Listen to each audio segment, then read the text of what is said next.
Hello, my name is Allison Carmen, and welcome to my podcast, 10 Minutes to Less Suffering. And the name of today's podcast is Are You Always Defending Your Perspective?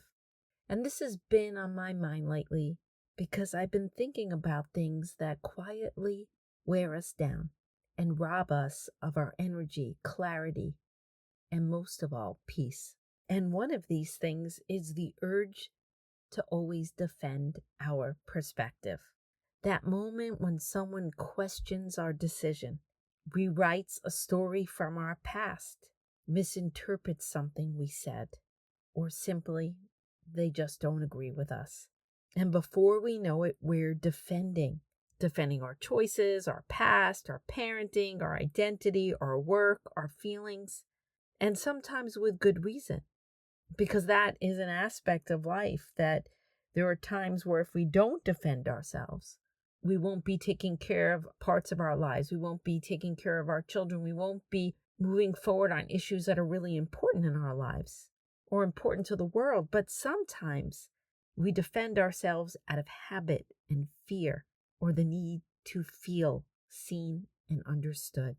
And that is where so much of our suffering begins. That is where we get off track. That is where we give our peace away. That is where we get sidetracked into a totally different scenario in our lives where we are wasting our energy, wasting our time, and not really taking care of our lives. And I have caught myself in this so many times. In a work meeting, even when I had the final say, I have found myself defending my decisions, not because it wasn't clear to me, but because someone else didn't like it.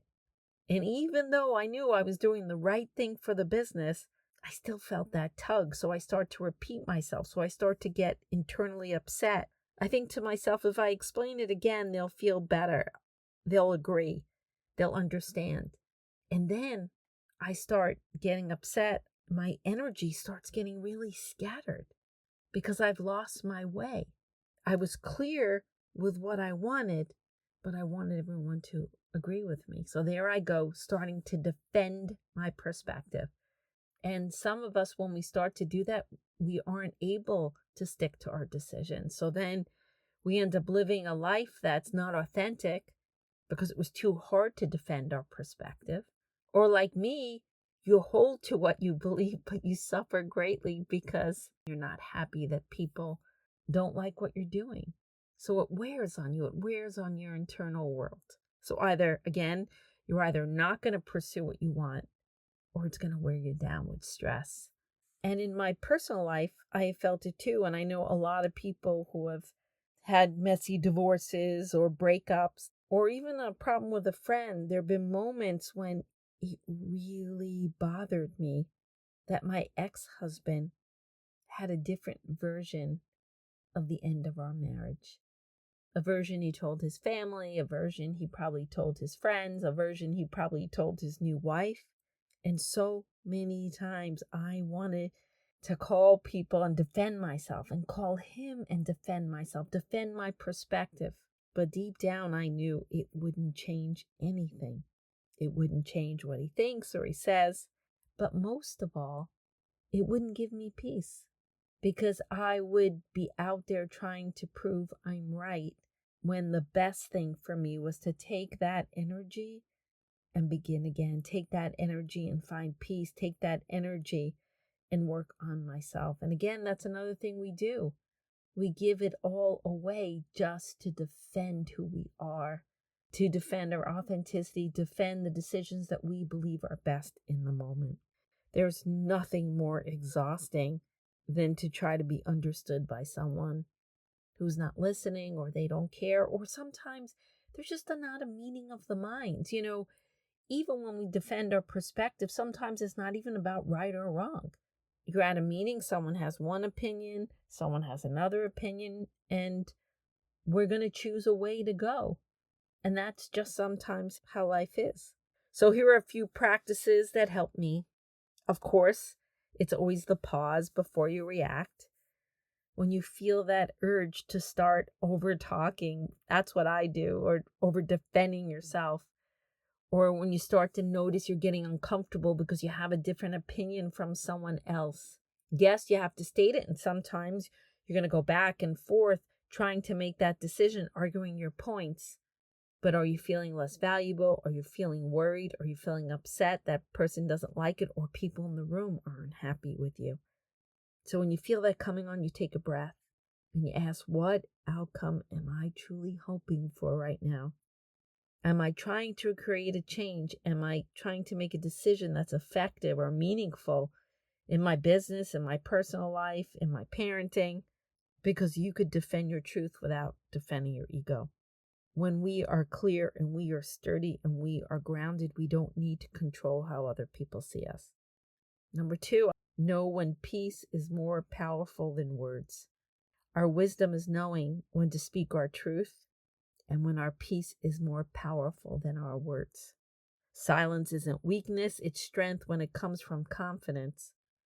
And sometimes we say what we have to say, and the bravest thing we could do is walk away without defending ourselves. Sometimes we don't even have to say anything. Oh, that moment where you have to let people think what they want about you. When you know you've done your best. When you know they're going to talk, but you went out anyway and you did what you thought was right. To live in your own truth. That is freedom. Number 3, to protect your energy, ask yourself, is this argument, this explanation, this back and forth really going to change anything? And if it's not every disagreement needs a defense. Sometimes it just needs your distance. Ultimately, the truth is, peace is not when everyone agrees with you. Peace is when you no longer need them to. Isn't that amazing? Doesn't mean you stop caring. It doesn't mean you give up your voice. It just means you choose when to speak and when to stay rooted in your own knowing. When you stop defending everything, you start living from your center. When you stop needing to be right, you start reclaiming your peace. So the next time you feel the urge to jump in, to justify, to prove, you start to feel shaky. You start to feel ungrounded. You want people to agree with you. You want to over-explain yourself. You want to be seen. And you know you have spoken your truth, or you realize it's not worth saying anything. You pause and you feel what's really happening. You ask yourself, is this worth my time, my energy, my well-being? And if it's not, maybe the most powerful thing you could do is nothing at all. Let people think what they want. Let the story spin without your participation. Sometimes we get confused that when we don't speak up, we're not abandoning our truth. We're protecting our peace. Again, we don't have to defend ourselves to be free. And sometimes this is all happening because we fear the unknown. We're afraid if I make this decision and everyone's not happy, what will the future look like? If I choose my peace over this fight, what will the future look like? But if we're not afraid of the unknown and we love ourselves and we're clear about who we are, we kind of get a rhythm of when to speak and when not. What has meaning and what doesn't.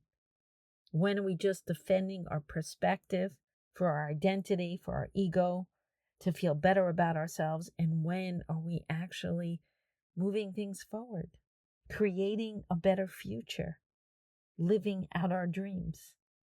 Because when we do this, we could live with knowing that we don't need to always defend our perspective.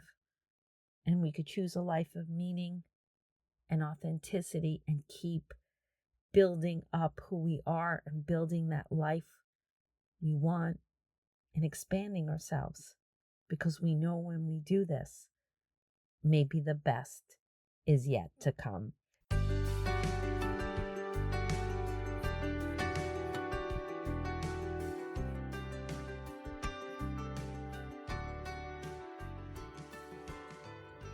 Thank you for listening to this podcast today. If you'd like to get in touch with me, you can email me at allison@allisoncarmen.com.